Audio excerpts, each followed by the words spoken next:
Assalamualaikum warahmatullahi wabarakatuh. Alhamdulillah, bertemu lagi dengan Syekh Jati Channel. Apa kabar Anda hari ini? Semoga Anda dan keluarga selalu sehat, dan semoga Anda selalu diberikan kemudahan oleh Allah SWT dari setiap permasalahan hidup dimanapun Anda berada.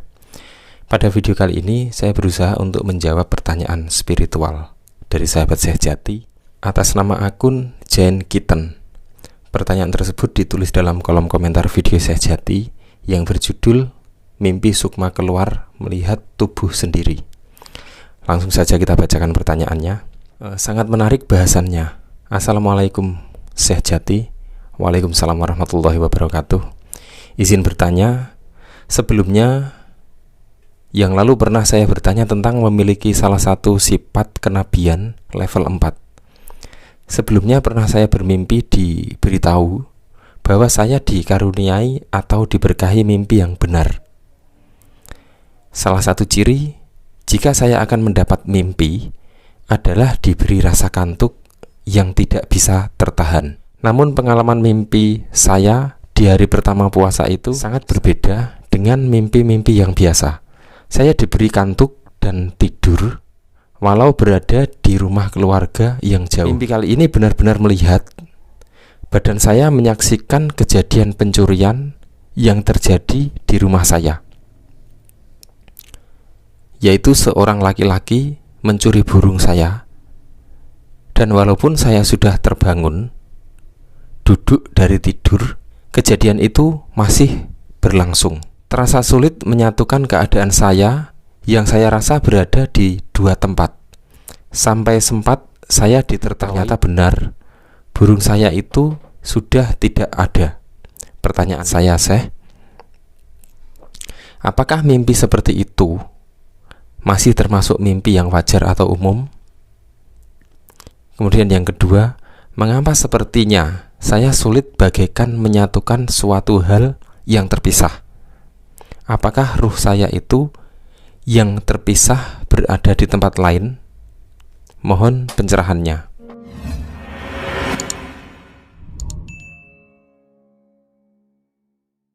Dari pertanyaan yang pertama, apakah mimpi tersebut dibilang wajar?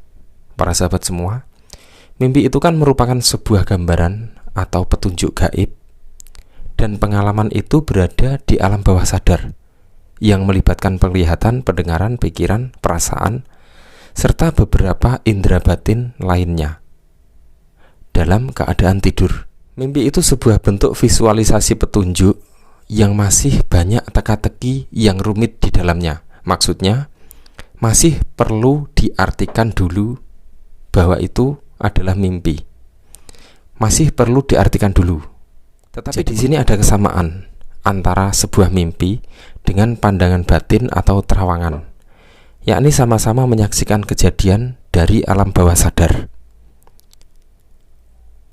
Maka jika ditanyakan apakah mimpi itu wajar, maka menurut aku itu bukanlah sebuah mimpi, tetapi sebuah penglihatan gaib yang hadir melalui alam mimpi. Lalu bagaimana hal seperti ini bisa terjadi? Para sahabat semua, jadi hal seperti ini bisa terjadi karena seringnya kita mengalami mimpi, sehingga lama-kelamaan menjadi terbiasa dengan penglihatan batin, sehingga terkesan seperti penerawangan atau mungkin raga sukma. Dan di dalam pengalaman sahabat Syekh Jati ini sangat unik sekali.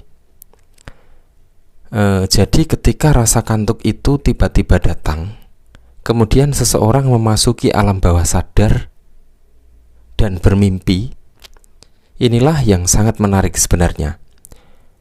Sangat menarik untuk diulas, sangat menarik untuk dipahami. Para sahabat semua, perlu kita perhatikan bahwa ketika rasa kantuk itu datang dengan tiba-tiba, maka saat itulah ketika tiba waktunya Allah SWT menggerakkan dan menjalankan perjalanan ruhmu.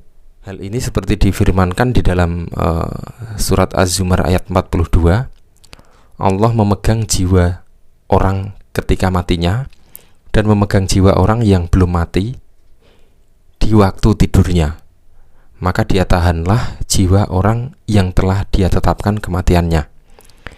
dan dia melepaskan jiwa yang lain seperti waktu yang ditetapkan. Sesungguhnya pada yang demikian itu terdapat tanda-tanda kekuasaan Allah bagi kaum yang berpikir. Dari ayat tersebut bisa kita pahami bahwa setiap manusia itu bisa dikendalikan oleh ruh. Seperti contoh, tiba-tiba ketika sahabat sejati tersebut merasakan ngantuk yang sangat dalam, dan tiba-tiba ngantuk itu hadir, kemudian selanjutnya masuk ke alam bawah sadar, maka sesungguhnya yang terjadi adalah Anda yang menggerakkan tubuh Anda selanjutnya masuk alam bawah sadar. Sesungguhnya yang terjadi adalah ruh Anda yang menggerakkan tubuh Anda atas kehendak Allah SWT. Jadi ruh Anda yang mengajak masuk ke dalam alam bawah sadar. Maka ketahuilah bahwa ruh Anda dan ruh kita semua terkadang itu mampu berkuasa atas diri kita. Tetapi ketika Anda meyakini tentang hal-hal baik dan meyakini Allah SWT serta menerima kebaikan itu. Jadi ketika kita hidup di dunia, maka jasad yang lebih dominan daripada ruh. Begitu juga sebaliknya, ketika kita hidup di akhirat, maka ruh yang lebih dominan daripada jasad. Oleh karena itu, di dalam kehidupan spiritual seseorang, ketika kita hidup di dunia tetapi tidak mementingkan dunia dan lebih mementingkan akhirat atau batiniah, maka ini adalah salah satu jalan supaya ruh kita bisa menguasai diri kita saat kita masih hidup, sehingga kita akan lebih banyak mengalami perjalanan-perjalanan ruhaniah. Itulah yang sangat penting.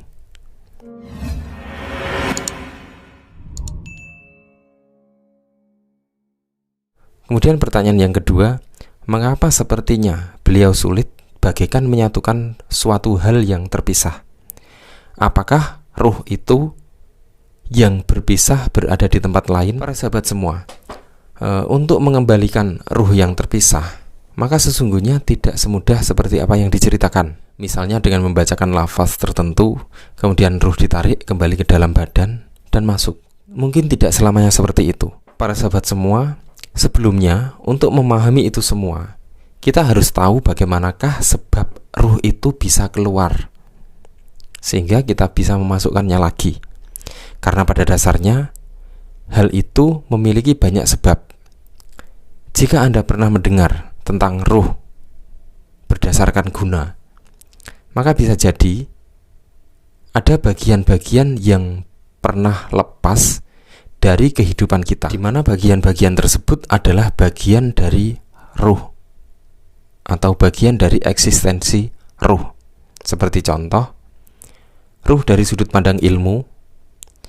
Ilmu di sini adalah pengetahuan, pemahaman, wawasan yang hak di dalam memahami ketuhanan. Oleh karena itu, ketika seseorang yang memiliki ilmu tetapi belum sempurna, tetapi justru bersikap kaku, fanatik, sehingga sulit untuk menerima masukan dari pengetahuan-pengetahuan lain, maka satu poin, ruh dari sudut pandang ilmu bisa lepas dari tubuh kita karena ilmu yang tidak sesuai dengan ketentuan-ketentuan Allah SWT.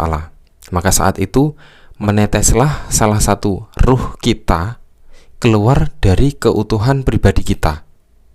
Ini adalah dari sudut pandang ilmu yang ada di dalam diri kita lepas, menetes lepas dan berkurang.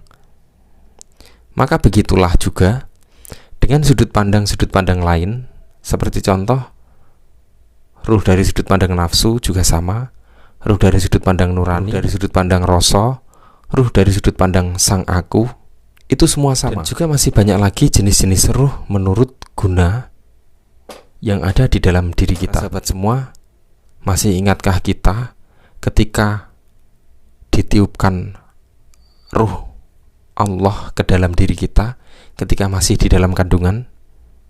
Sulit sekali, karena ini sebenarnya adalah urusan Allah. Jadi tidak semudah hanya dengan melafalkan sebuah kalimat-kalimat, kemudian menariknya kembali tanpa memahami hakikat dari guna ruh tersebut. Para sahabat semua, ketika kita itu merasakan bahwa ruh kita itu keluar atau ruh kita berkurang, kemudian selanjutnya kita mengalami ketakutan, kekhawatiran, dan akhirnya banyak hal-hal negatif lain yang masuk ke dalam pikiran kita, maka sesungguhnya dari pikiran kita sendiri itu yang membuka pintu sehingga ruh-ruh tersebut bisa keluar tanpa kita sadari. Ini karena kita tidak tahu tentang guna dari ruh, atau kita tidak tahu atau jenis dari ruh yang ada di dalam pribadi manusia. Ketika kita di dalam sebuah pengalaman spiritual tersebut merasa ada yang lepas dan kita susah untuk mengembalikannya, karena memang sesungguhnya itu adalah berjalan di dalam kehidupan kita sehari-hari, continue selama kita masih hidup. Semoga bermanfaat. Wallahu a'lam bishawab. Wassalamualaikum warahmatullahi wabarakatuh.